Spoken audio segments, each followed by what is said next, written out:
दोस्तों welcome to money stocks. तो इस वीडियो के अंदर हम लोग बात करने वाले हैं रिलायंस के बारे में। तो रिलायंस के अंदर बेसिकली आज के दिन का परफॉर्मेंस देखोगे तो 1.5% के आसपास पॉजिटिविटी के अंदर जंप रिलायंस के अंदर नजर आ चुका है और 2770 रुपये के आसपास क्लोजिंग हमें रिलायंस के अंदर नजर आ चुका है। पिछले कुछ दिनों से पिछले कुछ महीनों से रिलायंस के अंदर ह्यूज अमाउंट ऑफ रैली हमें नजर आई है। अभी अगर आप दोस्तों रिलायंस इंडस्ट्रीज का ओवरऑल बेसिस के पर पिछले एक महीने का परफॉर्मेंस देखो तो रिलायंस इस कंपनी के अंदर ऑलमोस्ट 11.5% तक की रैली पिछले एक महीने के अंदर नजर आ चुकी है। मैंने पहले दोस्तों बहुत बार आपके साथ शेयर किया था, जिस भी कंपनी के अंदर डीमर्जर होता है, डीमर्जर जिस तरह से कंपनी का रिकॉर्ड डेट हमें जल्दी जल्दी आता है, उस तरह से बहुत जल्द आपको कंपनी के अंदर रैली नजर आ जाती है। फॉर एग्जाम्पल आपको पता होगा जियो फाइनेंशियल सर्विसेज का जो डीमर्जर वाला जो रिकॉर्ड डेट है 20 जुलाई को नजर आ रहा है और इस कंपनी के बारे में बहुत पहले से दोस्तों हम लोग बात कर रहे हैं और मैंने पहले ही आपके साथ शेयर किया था। जिस तरह से जियो फाइनेंशियल सर्विसेज का डीमर्जर का रिकॉर्ड डेट बहुत ही जल्दी आ जाएगा, उसके पहले ही huge amount of rally, huge amount of jump हमें रिलायंस इंडस्ट्रीज के अंदर नजर आ जाएगी। और करंट अगर आप देखोगे ह्यूज अमाउंट ऑफ जंप हमें रिलायंस इंडस्ट्रीज के अंदर नजर आ चुकी है।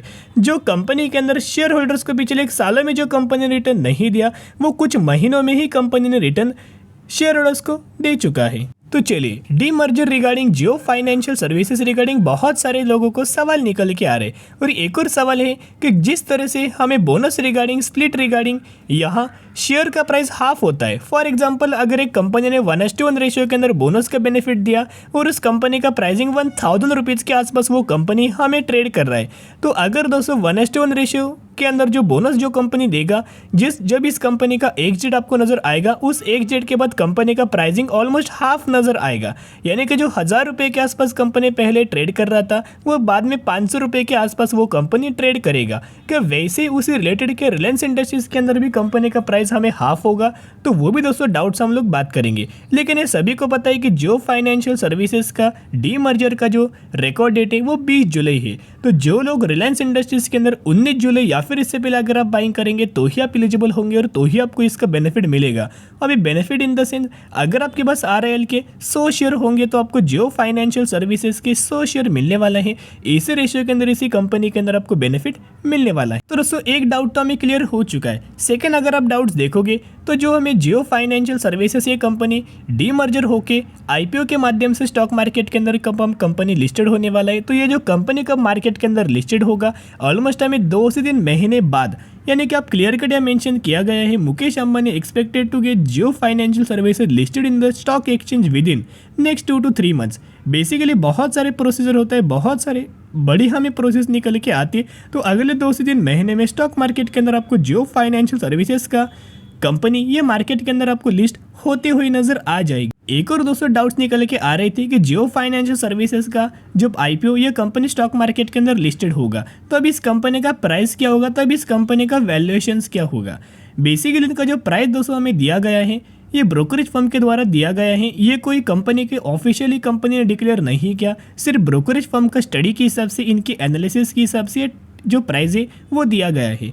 मोतीलाल ओसवाल का ये मानना है कि जियो फाइनेंशियल सर्विसेज बेसिकली मार्केट के अंदर ये कंपनी 190 रुपये के आसपास प्राइस के अंदर लिस्ट हो सकती है। वही अगर आप ग्लोबल जो ब्रोकरेज फर्म है जैसे कि JP मॉर्गन, इनका ये मानना है कि जियो फाइनेंस सर्विसेज जो कंपनी है 190 रुपये के आसपास नज़र आ सकती है और जेफरीज का मानना है 180 रुपये के आसपास और सेंट्रम ब्रोकिंग का मानना है 160 से लेके 190 के आसपास। इन सभी प्राइजेस का अगर आप एवरेज करके दोस्तों अगर आप देखोगे तो 170 रुपये के आसपास हमें सभी ब्रोकरेज फर्म का हमें एवरेज निकल के आ रहा है। तो कंपनी 170 रुपये के आसपास हमें प्राइस के आसपास कंपनी लिस्ट हो सकता है। जो जियो फाइनेंशियल सर्विसेज का जो प्राइस है वो 170 रुपये के आसपास नजर आ सकता। तो हमें लोगों के सवाल नजर आ रही थी कि रिलायंस इंडस्ट्रीज करंटली जिस प्राइस रेंज के ऊपर चल रही, फॉर एग्जांपल 2700 रुपये के ऊपर एक कंपनी चल रही, ऐसा पकड़ लीजिएगा।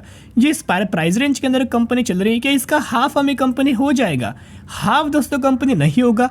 फॉर एग्जांपल कंपनी का 2700 रुपये के आसपास कंपनी ट्रेड कर रही है और जियो फाइनेंशियल सर्विसेज का 170 रुपये के आसपास वो कंपनी स्टॉक मार्केट के अंदर लिस्टेड होगा। तो जो 170 रुपये का जो प्राइस है वो रिलायंस का एक्चुअल प्राइस के ऊपर आप माइनस कर सकते हो।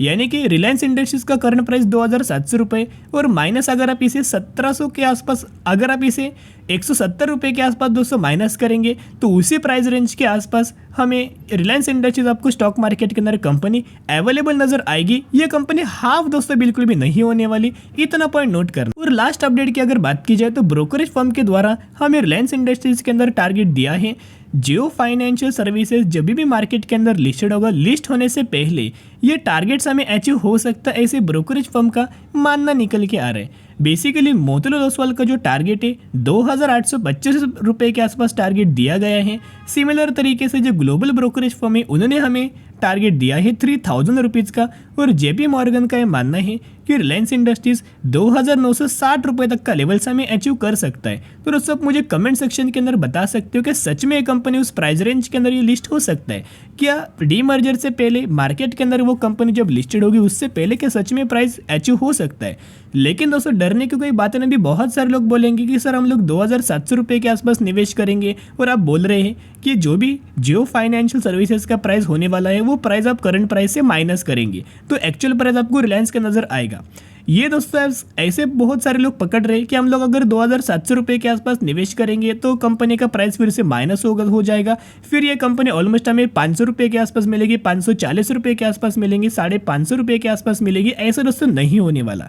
अभी दोस्तों देखिएगा जिस तरीके से डीमर्जर जब भी कंपनी के अंदर होता है, कोई भी कंपनी के अंदर अगर आपको डीमर्जर नजर आए, कंपनी के अंदर आपको शेयर प्राइस के अंदर जंप आता है, और जो इनका सेगमेंट डीमर्जर हो कि आईपीओ के माध्यम से स्टॉक मार्केट के अंदर लिस्टेड होगा, वहीं से वो प्राइस हमें माइनस होगा।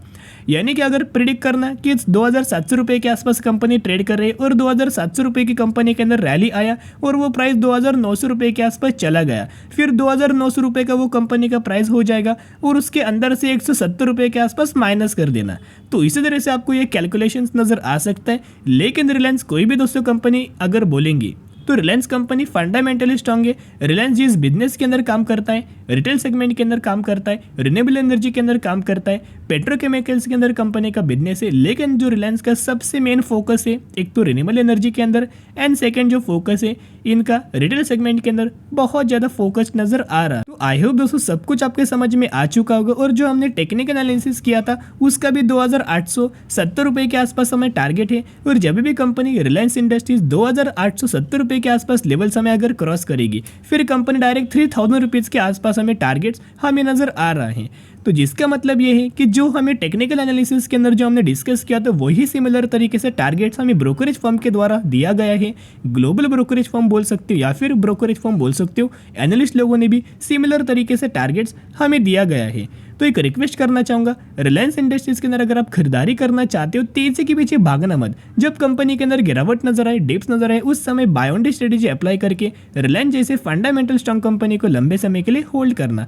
तो चलिए दोस्तों आज के लिए इतना ही। अगर आपको वीडियो पसंद है जरूर वीडियो को लाइक और चैनल को सब्सक्राइब कर सकते हो। फिर मिलेंगे, बाय।